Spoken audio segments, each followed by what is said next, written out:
Sim, acho que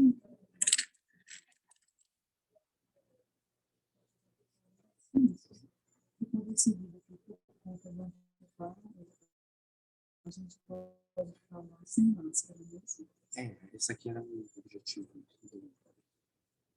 que essa são muito ruins. É muito cansativo, né? Minutos.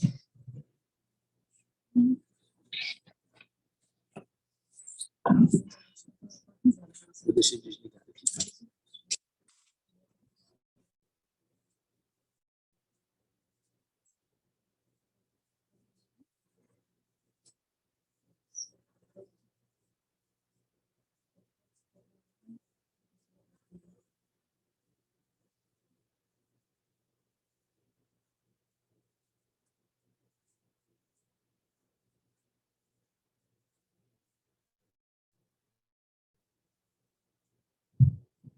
Boa noite a todos. Estamos de volta depois de um ano e meio de pandemia. Estamos aguentando? No meio do desespero, hora do desespero, hora da alegria, hora de pedir ajuda a Deus também, né? Foram horas bem sofridas, mas estamos de volta e a alegria de Deus é imensa. Hoje, durante o dia, eu estava tentando André aqui, fazendo estudo, por várias vezes eu me emocionei muito. A gente sabe que o tempo de pedra significa muito pouco, o tempo do coração, o que a gente pode construir dentro do nosso interior, mas a gente sabe o que significa, né? E mesmo significando um pouquinho que seja, é muito para a gente. A gente gosta do abraço, a gente gosta do aconchego, não sei vocês, mas assim, só o fato de entrar aqui, às vezes já me sinto recebida pela companhia espiritual da casa. E a gente sabe que a saudade do lado de lá e do lado de cá estava muito grande. E é com o coração assim, transbordando de alegria que eu fico muito feliz de estar aqui hoje. Né? Assim, me emociona muito ver todo mundo aqui. As pessoas que sempre trabalham na casa, que sempre a gente está se encontrando pelo Zoom, pelo WhatsApp, enfim. Mas a gente se viveu, né?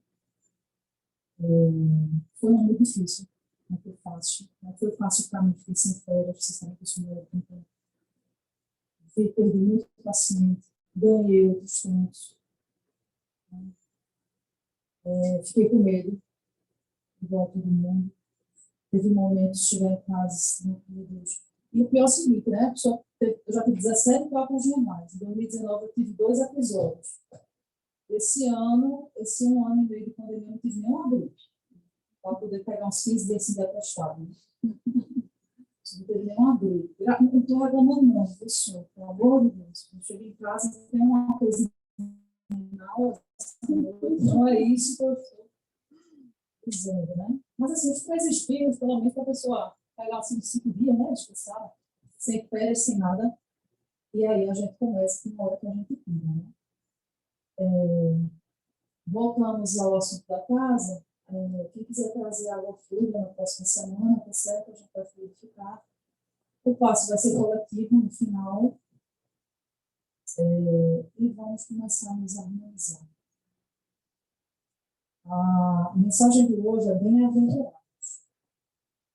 Bem-aventurados os aflitos, que chorando não se desanimam, que ofendidos não revidam, que esquecidos pelos outros não ouviram os deveres que lhes são próprios, que dilacerados não ferem, que caluniados não caluniam, que desamparados não desamparem, que açoitados não praguejem, que injustiçados não se justifiquem, que traídos não atraiçoam, que perseguidos não perseguem, que desprezados não desprezem, que ridicularizados não ironizam, que sofrendo não fazem sofrer. Até agora, raros aflitos da terra conseguiram merecer as bem-aventuranças dos céus, porque realmente, com amor puro, somente o grande aflito da cruz se entregou ao sacrifício total pelos próprios verdugos, rogando perdão para a ignorância deles, e voltando das trevas do túmulo para socorrer e salvar, com sua ressurreição e com seu devotamento à humanidade inteira. André Luiz, por número Chico Xavier. Vamos fazer a prece inicial. Vamos deixar tudo para fora. Vamos agradecer a Deus. Senhor, muito obrigada por estarmos de volta, unidos e reunidos em teu nome. Aumenta a nossa fé, Senhor, que nosso coração se transforme em templo, que a nossa mente se abra para as tuas palavras, os teus ensinamentos, e que a gente possa, enfim, colocar em prática o que a gente diz, e o que a gente pensa e aquilo que a gente acredita. Que assim seja. Hoje a gente vai ter Calvino com o Livro dos Espíritos. Com você. Obrigada, Ju.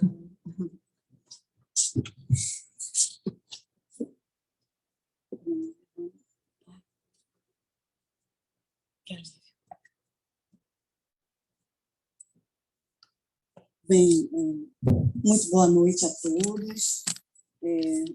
Conforme a Ju já colocou, né, uma alegria assim, que nem dá para descrever, é uma alegria indescritível mesmo, de estar de volta aqui nessa casa e no púlpito, né, para dar continuidade ao estudo do Evangelho segundo o Espiritismo do Livro dos Espíritos, que já vinha sendo feito nesta casa há bastante tempo, e nós, durante a pandemia, nós fizemos esse estudo online.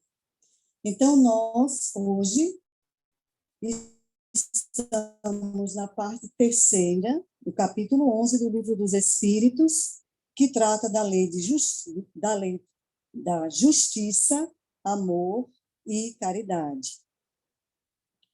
As questões que a gente vai tratar hoje são as questões 887, 888 e 888A. E a gente começa com a 887, né? Vamos começar do começo. E essa questão, ela começa, na verdade, como uma afirmativa de Kardec. Ele afirma: Jesus também disse, amai mesmo os vossos inimigos. Amai mesmo os vossos inimigos. Amai também os vossos inimigos. E aí agora vem o questionamento. Ora, o amor aos inimigos não será contrário às nossas tendências naturais e a inimizade não provirá de uma falta de simpatia entre os espíritos?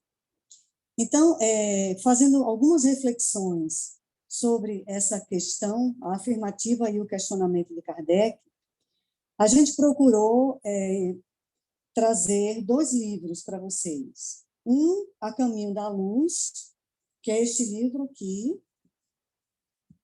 É um livro psicografado por Chico Xavier, e o espírito é Emmanuel, o mentor espiritual de Chico, acredito que todos, né, já tenham ouvido falar disso, e a gente, em determinado momento, vai fazer também um link com o Evangelho segundo o Espiritismo, tá?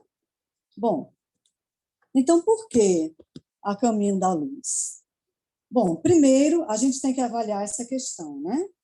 Amar os inimigos. E aí a gente pensa, será que na atual condição desta humanidade, criaturas que ainda vivem num planeta de expiações e provas, será que nós temos efetivamente condições de amar os nossos inimigos? Será que nós conseguimos verdadeiramente amar os nossos amigos? Será que nós sabemos amar verdadeiramente?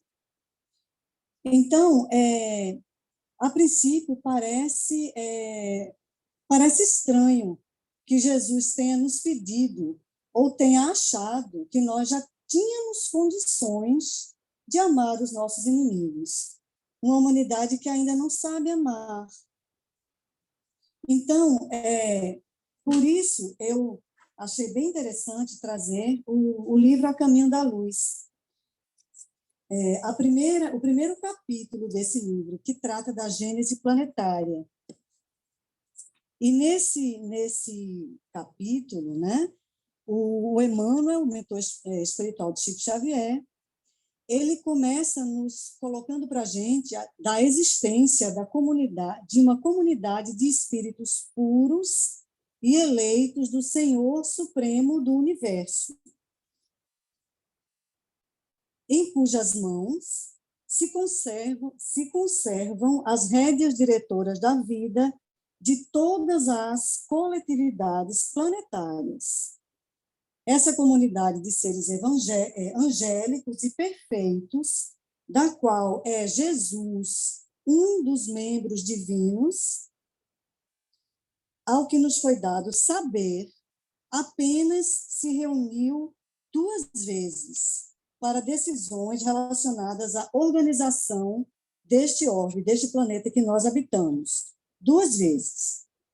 A primeira vez verificou-se quando o orbe terrestre se desprendia da nebulosa solar, a fim de que se lançassem no tempo e no espaço as balizas do nosso sistema e os pródromos da vida na matéria em ignição do planeta. Ou seja, no princípio de tudo, quando houve a explosão solar, essa explosão solar, nos afirma Emmanuel, ela foi coordenada por esses espíritos co-criadores do universo, que, sob o comando de Deus, Criador de tudo e de todos, acompanharam e direcionaram todo o processo. E a segunda vez que esse grupo de espíritos reuniu-se foi quando decidiu-se a vinda do Cristo à face da Terra, trazendo à família humana a lição imortal do seu evangelho de amor e redenção. Por que a gente está lendo tudo isso? Por que a gente está colocando tudo isso? Bom, aí vocês vão acompanhar o raciocínio que a gente foi desenvolvendo, né? Primeiro, Jesus como um espírito puro e pertencente a essa comunidade de espíritos co-criadores do universo, né? Que recebem ordens diretas do Pai, que participou ativamente da constituição deste orbe, deste planeta que nós habitamos, e que foi escolhido entre aqueles espíritos angelicais para apresentar a essa humanidade a verdadeira face de Deus, um Deus justo, mas, acima de tudo, um Deus amor, um Deus que é a própria simbologia do amor. Aí vem a questão, né? Será que esse espírito, com esse intelecto e essa moralidade, jamais vista neste orbe que nós habitamos, será que essa criatura não saberia exatamente da nossa condição de inferioridade e da nossa incapacidade ainda de amar os nossos inimigos, amar aqueles que nos perseguem, aqueles que nos caluniam, aqueles que nos desejam mal? Então, aí fica bem fácil, né, a gente responder. Claro, óbvio, que Jesus sabia que nós ainda não tínhamos essa condição. Então, por que será, né, que Jesus colocou amai os vossos inimigos, como Kardec nos lembra no início da questão? Porque ele tinha certeza absoluta que nós um dia conseguiríamos fazer isto, que nós um dia amaríamos o nosso próximo, independente de ele ser alguém com quem nós temos muita afinidade, independente de ser alguém que nos fere, que nos persegue, que nos calunia. Ele sabia que nós um dia atingiríamos essa condição, mas ele também sabia que nós não tínhamos essa condição ainda. Então, quando Jesus fala no amar os nossos inimigos, e a gente vai aqui para o Evangelho segundo o Espiritismo, que aí agora a gente vai fazer um link com o Evangelho,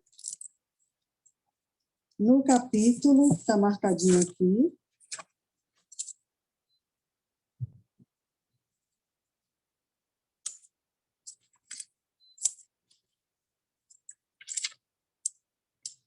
no capítulo 12 do Evangelho, Então, Kardec deixa muito claro para a gente, né? E faz a interpretação dos textos de Mateus, capítulo 5, versículos 43 a 47. Então, Kardec esclarece para a gente. Então, ele diz que há sempre um equívoco no tocante ao sentido da palavra amar, nesse caso, especificamente. Jesus não pretendeu, dessa forma, que cada um de nós tenha no coração o mesmo local, o mesmo lugarzinho que nós temos, que nós guardamos um amigo. Para nós, isso ainda é praticamente impossível, a não ser aqueles espíritos que vieram como missionários, né, para este orbe, vieram como uma missão a realizar. Mas nós, espíritos em evolução, espíritos ainda muito imperfeitos, Jesus sabia que nós não tínhamos essa condição ainda. Mesmo porque, continua Kardec, ninguém pode sentir em estar com um inimigo prazer igual ao que sente na companhia de um amigo. É uma questão, inclusive, fluídica, não é? Quando nós estamos junto de uma pessoa com a qual minimamente nós simpatizamos, nós sentimos um bem-estar muito grande, nós sentimos vontade de estar próximo, nós sentimos vontade de conviver com aquela pessoa. Aquela pessoa ela está num padrão vibracional muito próximo do nosso, então a convivência é muito facilitada. No caso daquele mal, o teor vibracional é bem diferenciado. E aí cabe, né, nós, como espíritas, que temos uma consciência de que, se nós estivermos atentos à energia que emitimos, nós vamos formar uma barreira de proteção em torno de nós. Mas há aqueles que ainda não aprenderam a perdoar, aqueles que ainda se comprazem no mal, né? Nós não vamos nos sentir bem ao nos aproximarmos dessas pessoas. Então, na nossa condição ainda de seres pequeninos, nós não temos como guardar no nosso coração o mesmo lugarzinho para aquele que nos ama e aquele que nos quer mal. Bom, então, o que é que os espíritos, né, respondem para Kardec, para a gente fechar esse comecinho do nosso estudo? Eles respondem o seguinte: certo, ninguém pode votar aos seus inimigos um amor terno e apaixonado. Não foi isso o que Jesus entendeu de dizer. Não foi isso o que Jesus entendeu de dizer. Amar os inimigos aí vem a grande lição, perdoar-lhes e lhes retribuir o mal com o bem. Imagine que se nós já conseguirmos fazer isto, nós já estamos dando um passo enorme para um dia nós conseguirmos amar aqueles que nos fazem mal. Perdoar-lhes, perdoar o mal que eles nos tenham feito e retribuir esse mal com o bem. E no Evangelho, ainda no capítulo, que a gente acabou de pegar alguns trechinhos, né, Kardec coloca de forma muito clara para a gente essa questão, né?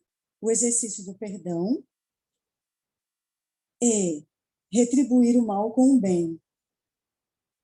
E não perder a oportunidade de auxiliar àqueles que conseguiram nos fazer algum mal ou que tentam nos fazer mal. E isto sempre com o sentimento, acima de tudo. Né? Então, o sentimento verdadeiro, ou minimamente a vontade verdadeira de perdoar, a vontade verdadeira de retribuir o mal com o bem, o desejo sincero de expressar os nossos sentimentos através não só dos pensamentos, como das palavras e das ações. E continuam os espíritos. O que assim procede, ou seja, aquele que assim procede, se torna superior aos seus inimigos, ao passo que abaixo deles se coloca, se procura tomar vingança. Aí vem aquela questão de se você perdoa, se você já consegue perdoar, mas aquele que se sente ferido por você ainda não lhe perdoou, não se preocupe, você fez a sua parte. Um dia, ele, no seu exercício, no seu caminhar, ele também vai conseguir lhe conferir o perdão. Mas a partir do momento que você perdoa, você se afasta daquela energia, daquele teor vibracional doentio que tanto tem lhe feito mal. Daí a grande vantagem da gente perdoar. Quem mais se beneficia somos nós, não é aquele que recebe o perdão. Somos nós. Por isso que é indiferente o outro nos perdoar. E é muito importante que a gente não esqueça o exercício de buscar o perdão. É fácil quando a gente fala, né? É muito fácil quando a gente se propõe a vir a uma tribuna espírita ou a qualquer outra casa religiosa e falar sobre o perdão, né? Mas é um exercício que é essencial para o nosso próprio bem-estar, para o nosso próprio crescimento como criaturas em evolução. Então, para a gente, né, dar uma fechadinha nisso, é só a gente não esquecer que Jesus tinha plena consciência da nossa pequenez, tinha plena consciência que nós ainda não conseguiríamos amar os nossos inimigos, mas ele também tinha plena consciência de que nós, todas as criaturas do Pai, um dia serão anjos. Como lembra Emmanuel, do átomo ao anjo. Isso é inexorável. Nenhum de nós foge a essa realidade. Ou nenhum de nós fugirá a essa realidade. Então, um dia, nós teremos a condição de amar indiscriminadamente. E o maior exemplo que nós tivemos foi exatamente o Mestre Jesus, que veio indicado pela pleiade de espíritos construtores do universo, para trazer, para mostrar a esta humanidade a verdadeira face de Deus. Então, assim, acho que a gente consegue fechar a questão 887. E aí a gente pode passar para a questão 888. Nessa questão 888, Kardec pergunta: que se deve pensar da esmola? E aí os espíritos respondem: condenando-se a pedir esmola, o homem se degrada física e moralmente, embrutece-se. Uma sociedade que se baseia na lei de Deus e na justiça deve prover a vida do fraco, sem que haja para ele humilhação. Deve assegurar a existência dos que não podem trabalhar, sem lhes deixar a vida à mercê do acaso e da boa vontade de alguns. Então, dessa resposta dos espíritos a Kardec sobre o que pensar da esmola, a gente pontuou 2 trechos. Prover a vida do fraco, sem que haja para ele humilhação. Quando a gente fala dessa questão de prover a vida do fraco, sem que haja para ele humilhação, me veio quando eu estava dando uma lida, né, e refletindo, me veio um momento, né, uma experiência particular nossa, da nossa família, quando nós trabalhávamos, né, na Federação Espírita de São Paulo, e nós frequentávamos o Lar Fabiano de Cristo, Casa Transitória, Lar Fabiano de Cristo. É o Departamento de Assistência Social da Federação Espírita de São Paulo. E, na época, eu era muito pequena, né? Tinha duas irmãs mais velhas que eu, que eram adolescentes, e tinha uma que está sentada ali no portão, que ela estava ainda tentando reencarnar, ela não tinha chegado por aqui ainda não, estava na luta, nas tentativas, né? Ana Paula. E nessa época, todos os sábados, né, nós íamos trabalhar no Departamento de Assistência Social da Federação, que era o Lar Fabiana de Cristo, né, a Casa Transitória chamada. E por que esse nome Casa Transitória? Porque o trabalho que é realizado lá é um trabalho belíssimo. A gente, em resumo, a gente pode dizer que é não dar o peixe, mas ensinar a pescar. Mesmo que a princípio se dê o peixe, porque as necessidades básicas inicialmente precisam ser supridas, né? Porque até para raciocinar com fome é bem difícil, né, gente? Então, qual era o trabalho? Como era esse trabalho? Era, em resumo, o resgate da dignidade. Então, eram escolhidas aquelas famílias bem carentes, era um número X de pessoas, né? A capacidade que a casa tinha, porque era um trabalho completo que se fazia. Acolhia-se a família, e essa família, por um período, ela morava na casa transitória. E lá existiam várias oficinas, é um trabalho belíssimo. Quem tiver a oportunidade de ir a São Paulo, procure conhecer. Lá eles tinham várias oficinas, não tem, né? Várias oficinas, inclusive deve ter crescido muito. Então, eram oficinas que preparavam as pessoas para a vida. Então, existia oficina de manicure, de cabeleireira, oficina de técnico em hidráulica, técnico em elétrica, né? Essas oficinas e as crianças, além da evangelização, a família toda, né, participava do momento da evangelização. As crianças, além da evangelização, eles tinham, a casa se comprometia e conseguia vaga nas escolas públicas, e elas tinham reforço enquanto estivessem abrigadas pela casa transitória. As refeições todas eram servidas lá, e os pais aprendiam ofício, as crianças reforço escolar e escola. E quando essa família, quando a família aprendia o ofício, os responsáveis pela assistência social buscavam inserir essa família em qualquer trabalho, ou naquele trabalho que ele tenha sido preparado, né, no mercado, melhor dizendo, inserir aquela família no mercado. E, quando a família estava ajustada, essa família saía da casa transitória e eles recolhiam uma nova família.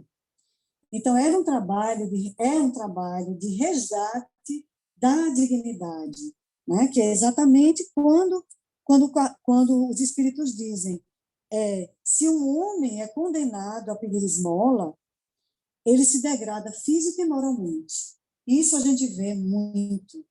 Né? A gente vê criaturas que chegam numa condição que você olha para elas e não parecem mais seres humanos, não parecem mais pessoas. Né? Bom, então, prover a vida do fraco, né?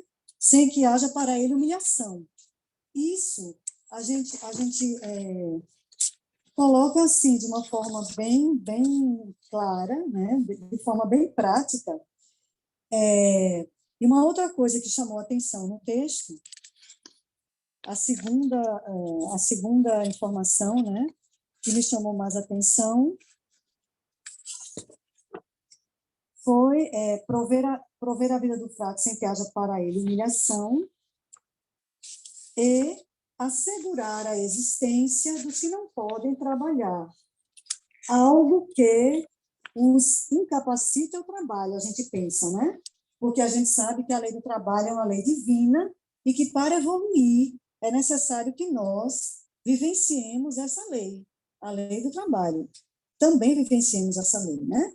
Mas ele fala aqui de uma forma bem diferenciada daqueles que não podem trabalhar, né? Então, aí a gente pensa na criança, a gente pensa no idoso, a gente pensa naquelas pessoas que têm doenças graves que as impedem de trabalhar, pessoas com deficiências físicas, né, que nascem em lares pobres, que não lhes podem conferir, ferramentas para que eles suplantem aquela dificuldade física e consigam se inserir no mercado de trabalho, por exemplo, né? Então, a gente pensou nessas situações. E aí a gente imagina assim, que numa sociedade edificada na lei de amor, né, aqueles que não podem trabalhar jamais viverão à mercê da boa vontade de alguns para ter o mínimo para viver decentemente.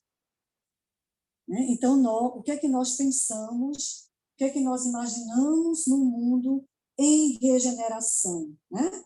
Quando o bem começa a sobrepujar o mal, né? E isso vai acontecendo paulatinamente. Ainda não é um mundo regenerado, é um mundo em regeneração, né? Então, no mundo em regeneração, a gente já começa, né, a pensar que nós não teremos crianças na rua sem oportunidade de se educar para serem cidadãos de bem. A gente imagina que nós, ou no mundo em regeneração, numa quantidade muito menor do que nós vemos hoje, né? Idosos sem um abrigo, sem família, inclusive abandonados pelas famílias, sem ter o mínimo, né, de decência, perdendo, inclusive, a dignidade, sem ter paz, né, para passar os seus últimos dias aqui na Terra. A gente imagina que para o doente não faltará médico, nem faltará medicamento, não é isso? Mas, voltando para a realidade, nós ainda não vivemos num mundo em regeneração. Nós vivemos ainda num mundo em expiações e provas. Então, nós vemos, né, nós nos deparamos todos os dias com crianças, com idosos e com doentes, abandonados e à mercê da própria sorte. Então, aí a gente faz o questionamento, né? Por isso que no início eu disse, é muito importante ensinar a pescar, é essencial, porque a lei do trabalho é uma lei divina. Entretanto, é necessário que, a princípio, as necessidades básicas mínimas que dão dignidade ao ser humano sejam supridas. E daí vem, quando Kardec, depois que Kardec fez esse questionamento, né, e os espíritos deram essa resposta para ele, disseram para ele que, revisando, né,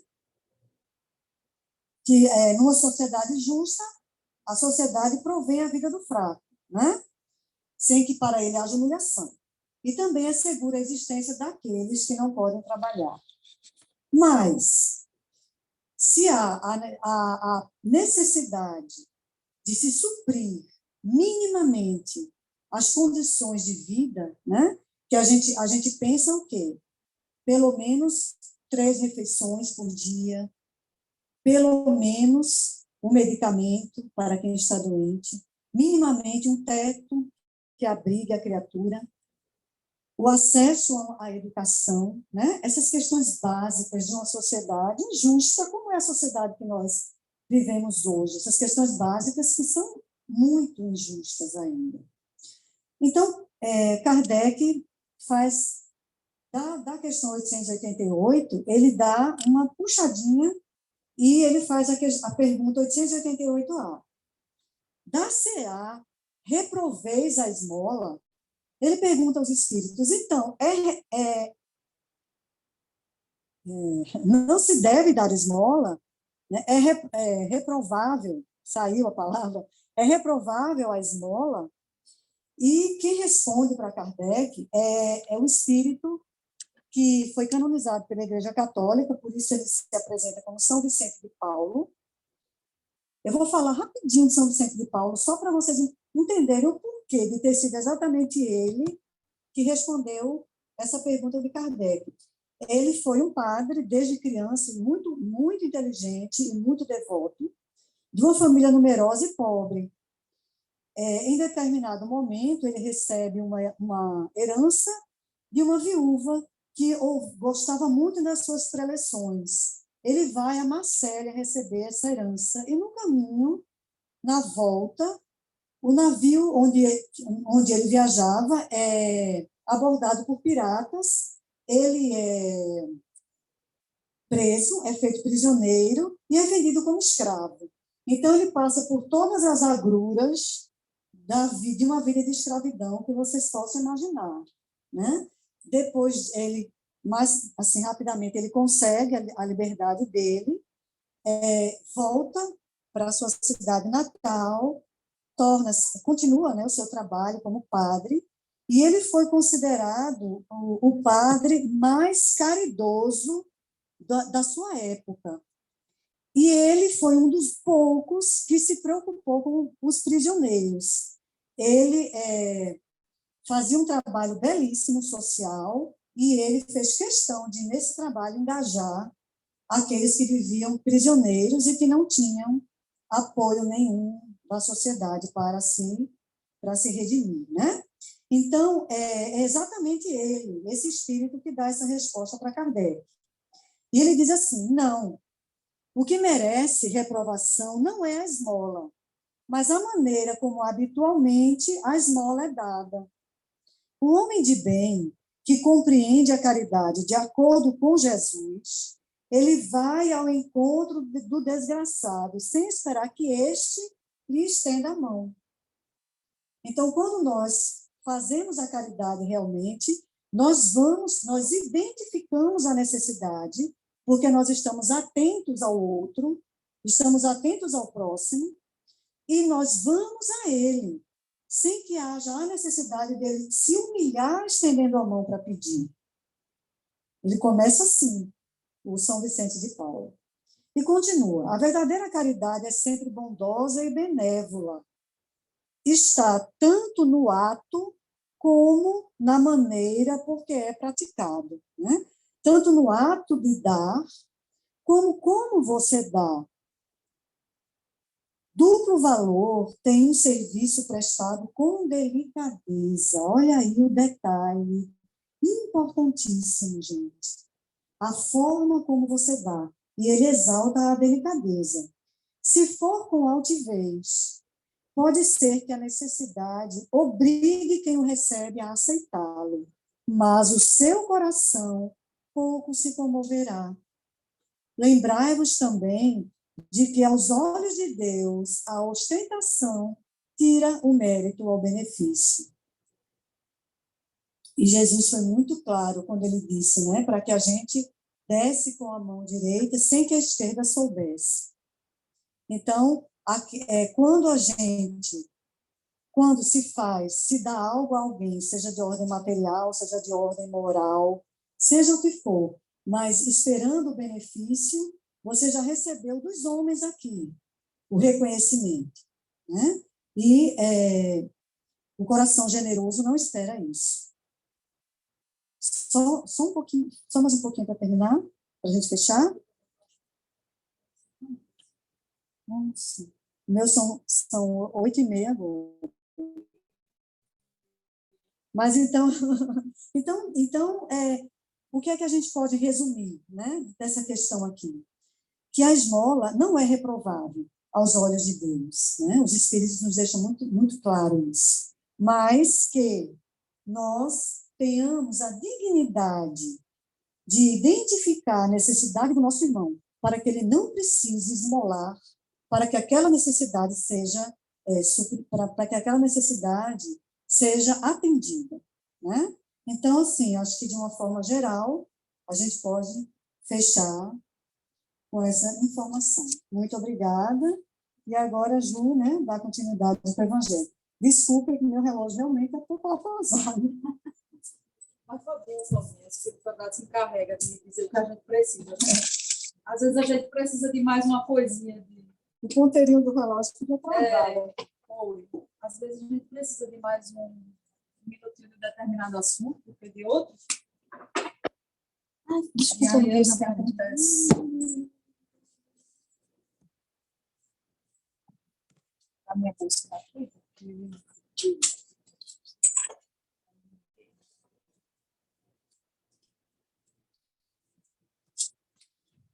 Bom, continuando, a gente vai falar hoje sobre o capítulo 2 do Evangelho segundo o Espiritismo, a realeza de Jesus. Né?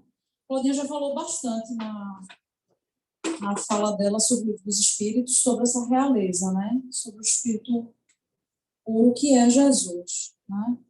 Só para a gente ter uma ideia, é uma coisa curtinha do Evangelho, 2 parágrafozinhos, mas ele fala que o reino de Jesus não é desse mundo, mas isso não significa dizer que ele não tinha moral, ele não tinha nobreza, mudando a palavra, que ele não tinha nobreza quando esteve aqui, né? Então, assim, ele foi maior do que qualquer outro imperador, rei, ditador, presidente que passou por aqui. E eu sinto informar que estamos no mundo de regeneração, mas se ainda esperamos que tudo que vendo a história da humanidade, se a gente espera que as mudanças ocorram através de entidades privadas, humanas, políticas, a gente está equivocado. Porque o mundo, ele gira e ele roda independente da nossa vontade. Né? Considerando que estávamos encarnados na Idade Média, o passeio de domingo da gente era dar banho aos meninos e ir para o Coliseu ver leão comer cristão. E hoje a gente está aqui reunido para falar do Cristo. E o Império Romano Antigo está no museu. Não é? Então, a realeza de Jesus, ela é realmente inquestionável. E a gente tem que entender que o planeta Terra ele tem 4,5 bilhões de anos. E mesmo antes do planeta ser, Jesus já era o Espírito Cristo. Ele já era o que ele é. Né? O Espírito Superior, segundo a Evolução em Dois Mundos, no primeiro capítulo, logo, quando ele fala em co-criadores em plano maior, que são os espíritos crísticos, ele diz que um espírito crístico é um espírito que vive uma comunhão indescritível com o Criador. Né? Esse mesmo espírito ele teve entre nós, ele olhou para os apóstolos, ele percebeu a rudez de Pedro, ele percebeu a falta de fé de Tomé, a avareza de Judas, ele sabia o que ia acontecer, embora isso não tenha, a gente acha que é determinismo, a cruz não era determinismo, tá? Era uma probabilidade muito grande, ele sabia disso, mas ele veio para cumprir uma missão de trazer o evangelho para nós, e teria sido maravilhoso se tivéssemos aceitado, né? Se a gente tivesse aceitado a proposta do Cristo naquele primeiro momento, como ele falou para Públio Lentulus, né, no livro há 2000 anos, quando Públio foi falar com ele na fonte, não conseguiu se aproximar mais. Para quem lê o livro, né, sabe do que eu estou falando. Ele tinha uma filha doente com lepra, Flávia, né? E ele foi, e a pedido de Lívia, esposa, o senador romano, orgulhoso, foi procurar o Cristo para tentar curar a filha. e não conseguiu. Não conseguiu vencer o orgulho, não conseguiu chegar até o Cristo. Né? O orgulho falou mais alto, como é que um senador romano ia ser visto pela multidão pedindo auxílio ao Cristo. E aí ele não conseguiu chegar. Mas o Cristo foi até ele e diz a ele, Públio, você não sabe o quanto teria sido benéfico para você se você tivesse vencido seu orgulho agora e tivesse optado por me seguir. Mas, respeitando o livre-arbítrio que temos, ele não forçou ninguém a segui-lo. Porque isso é uma característica dos espíritos puros também. O respeito ao livre-arbítrio. De modo tal que, ao chegar qualquer criatura junto dele pedindo uma cura, ele perguntava, irmão, o que queres que eu te faça?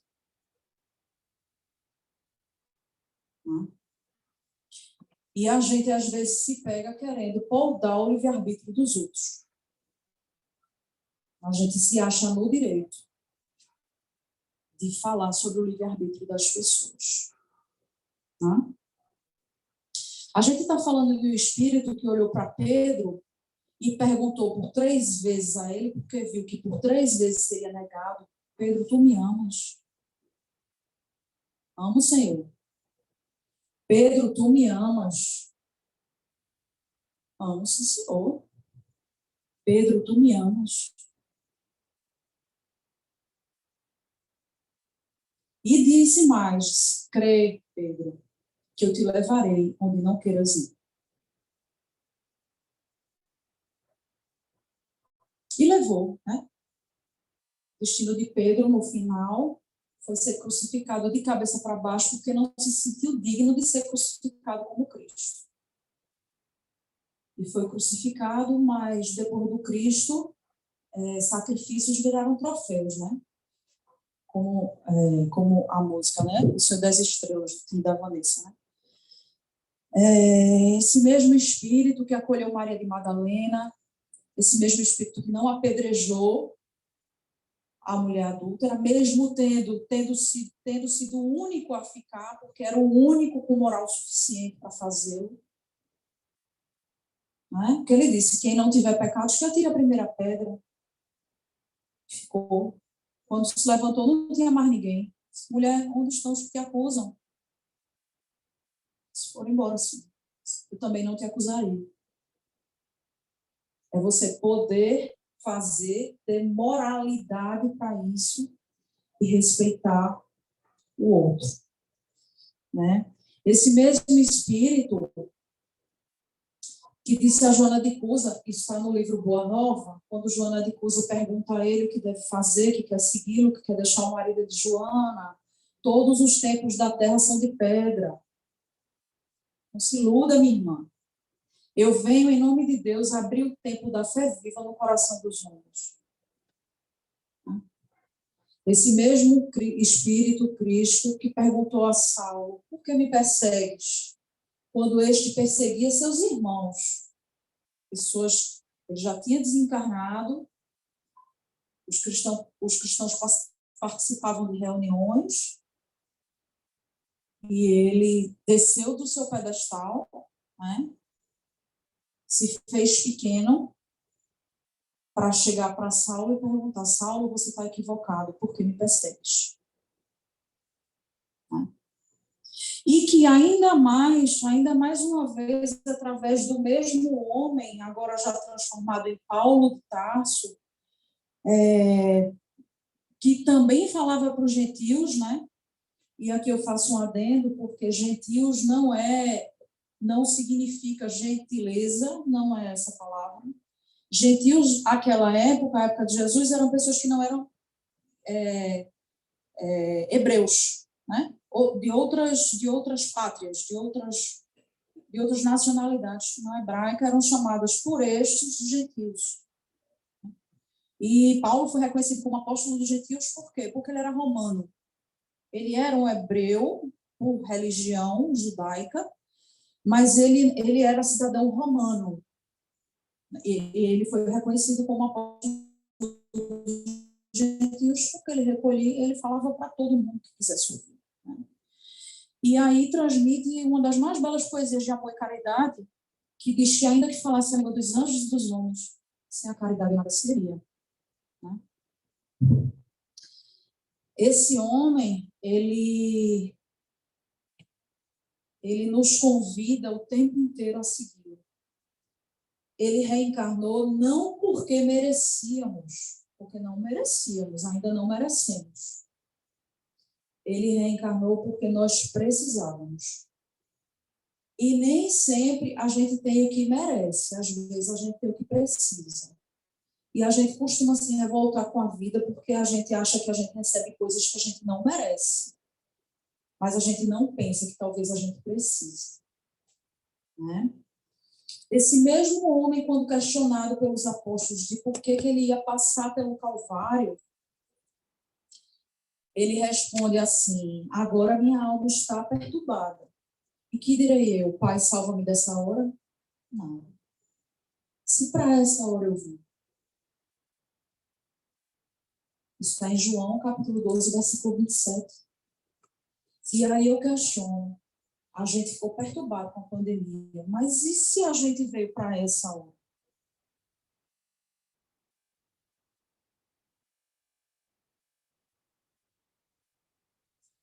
E aí o que fizemos com ele? Né? Transpassamos o coração, aí essa é a letra da música, Senhor das Estrelas, o pedacinho. E o que fizemos? Transpassamos o coração, perfuramos os pés e as mãos, surramos os olhos, espiamos a fronte altiva e quisemos calar a voz do Senhor das Estrelas. Porque a gente não consegue entender uma grandiosidade como aquela. Aí no livro, é um livro de Divaldo, um livro Quando a Primavera Voltar, logo na introdução, psicografia de Divaldo, mas o espírito é Amélia Rodrigues, isso foi psicografado em 1976, ela faz um apanhado geral sobre a história da humanidade. E aí ela diz muitas coisas, que historiadores dedicados em estatística provável, por falta de dados exatos, numa retrospectiva dos sucessos humanos, chegaram à lamentável conclusão de que pouquíssimas vezes a Terra esteve sem a presença da infame e famigerada Hidra guerreira. Os generais governaram mais do que os filósofos, os aventureiros belicosos dominaram quase sempre e dirigiram mais as nações do que os sábios. E a gente viu isso na pandemia. Porque não adiantava você ter dinheiro para comprar um ventilador mecânico se você não tinha profissionais para manipulá-los. E aí o que é que fizeram? Corre para formar o pessoal. Essa turma se formou, infelizmente, defasada. Pessoal do finalzinho do curso de medicina, finalzinho do curso de fisioterapia, finalzinho do curso de enfermagem, se formou a toque de caixa. São colegas que a gente procura ajudar, mas que a gente tem visto muita coisa com muito receio. Eles têm buscado também. Mas, assim, jogaram os meninos numa fogueira. E aí era um médico mais antigo com um médico mais novo, um ajudando o outro, entuba 3, 4 no plantão. Muita gente desencarnou pela pandemia, pela doença em si, mas muita gente desencarnou porque não tinha muito o que ser feito. Infelizmente. Mas se a essa hora viemos, precisamos entender que a gente tem que fazer o melhor que pode. E precisamos entender que cada um vai cumprir o seu destino. E precisamos nos livrar da ideia de que somos, não é que não somos responsáveis pelo outro, mas que Deus é Pai de todos nós. E que Ele é a grande mão que comanda tudo. E que mais ainda, as rédeas da criação, isso não é palavra minha não, isso é Emmanuel, ele diz que as rédeas da criação estão nas mãos dos que muito amam. Tá? No livro Libertação, tem uma hora lá que o Papa Gregório, na verdade a história dele, ele descobre a armação que os espíritos de luz fizeram para tirar ele do abismo, E ele vem com gosto de gás. Aí a turma do bem diz assim, agora, o que a gente faz? Eu disse, não, agora a gente senta e reza. Porque agora precisa de alguém que ame mais do que a gente. Aí se materializa um espírito puríssimo, que era a mãe dele, porque é só o amor que comove. Porque o amor não precisa falar. O amor ele só precisa ser. Ele só precisa aparecer, né? E aí, nesse mesmo livro, voltando um pouquinho para essa questão de Valdo, ele diz o seguinte, que em 3.500 anos aproximados de história, da história mais recente para cá, apenas por menos de 3 séculos se viveu sem guerras no mundo, somando tudo. Eu fiquei impressionada com esse dado. De 3.500 anos, 300 anos sem guerra nenhuma, porque está considerando alguma guerra. A gente está em alguma guerra em alguma parte. Mas é impressionante de se ver como a gente é encrenqueiro. Isto é muito encrenqueiro. A gente não consegue viver sem arrumar confusão. Né? Aí a gente vai dar uma olhadinha no Boa Nova. Porque a gente vai ver o Cristo conversando com 3 sacerdotes e os sacerdotes falando para ele assim, Galileu, o que fazes nessa cidade? Isso também está no Boa Nova, tá? Capítulo 3 do Boa Nova, primeiras pregações. Jesus, por volta dos 30 anos, quando ele começou com os apóstolos, e aí eles questionam, ele passa por Jerusalém com os apóstolos, e aí é questionado, Galileu, o que faz na cidade? Passa por Jerusalém, buscando a fundação do reino de Deus. Né? Reino de Deus? E que pensas tu que vem a ser isso? Ele responde, esse é o reino. Esse reino é a obra divina no coração dos homens, no coração dos homens. Obra divina de tuas mãos? Com que contas para levar avante essa difícil empresa? Quais são os teus seguidores e companheiros? Acaso terás conquistado o apoio de algum príncipe desconhecido ou ilustre para auxiliar-te na execução dos seus planos? Quer dizer, mais uma vez a gente caindo na tentação de achar que o que vai mudar o mundo é uma pessoa que vai se eleger, uma instituição humana e que vai ser obra da criação humana. Não é. É obra de formiguinha no coração da gente.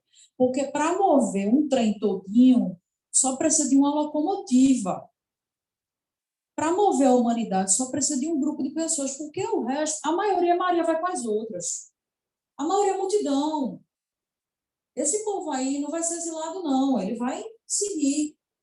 Ele melhora. A multidão melhora. Quem vai ser efetivamente exilado é quem realmente não tem condição de continuar. E é com dor no coração que o exílio vai acontecer. Porque um pai que tem 2 filhos e precisa pedir a um deles que saia de casa, porque esse filho não tem mais condição de conviver com a família, ele diz isso com o coração sangrando. Imagina um pai que tem um filho usuário de drogas, por exemplo, e esse filho está a ponto de matar o irmão ou a mãe, e o pai tem que pedir para esse filho sair de casa. Ele não pede achando bom. E a gente faz assim, tem gente que não vai ser mais reencarnar na Terra, né? A gente acha bom, a gente fala como se isso fosse uma coisa que estivesse agradando o coração de Deus. Né? E aí ele responde, meus companheiros hão de chegar de todos os lugares. Todos os lugares vai vir gente. Né? E aí o sacerdote vai querendo empulhar Jesus e tem umas outras conversas, mas ele chega uma hora e diz assim, conheces Roma ou Atenas? Acaso conheces Roma ou Atenas? Ele diz, eu conheço o amor e a verdade. É a resposta de Jesus. E tu tens ciências dos códigos da corte providencial e das leis do templo? Ele responde, eu sei qual é a vontade do meu Pai que está no céu. Eu sei qual é a vontade do meu Pai que está no céu. Isso que é o grande boom da questão. Queria eu... A gente tem um vislumbre do que Deus quer para a gente. A gente fica teimando, né? A gente precisa florescer onde a gente está plantado. A gente precisa aprender a florescer onde está plantado. E Atenas e Roma, a Roma antiga está nos escombros. Atenas está toda lá agarrada para não cair as pedras, para alguém ver alguma coisa. Né? E há mais de 2000 anos, esse Espírito vem conclamando, vem nos convidando, está de mãos abertas para nos receber, né? E nós continuamos e continuamos e continuamos caindo em pedras de tropeço, caindo em armadilhas. Só lobo, aí é Kardec que nos alerta, né? Só lobos caem em armadilhas para lobos. E quantas armadilhas para lobos temos caído? Não é? E há mais de 2000 anos ele vem nos conclamando. E no fim, mais uma vez, ele eleva os olhos ao Pai e pede como que numa prece: Pai, perdoa-os, porque eles não sabem o que fazem.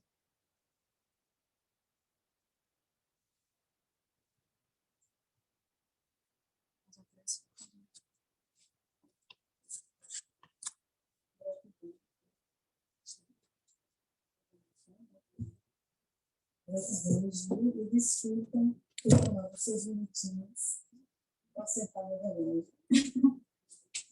A gente lembra que no momento da prece vai ser aplicado o passo seletivo, né? Então vamos ficar sintonizados para que a gente possa possamos ser bons receptores. Né?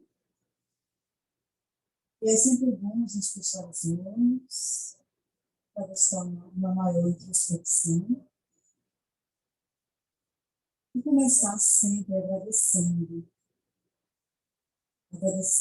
ao Pai, Criador de tudo e de todos, pela oportunidade que tivemos justamente, entre corações amigos, falarmos do Evangelho de Jesus, ouvirmos o Consolador prometido por Ele,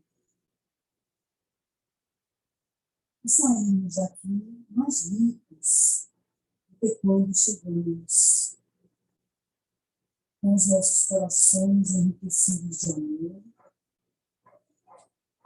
com mais informações importantes para nortear a nossa caminhada,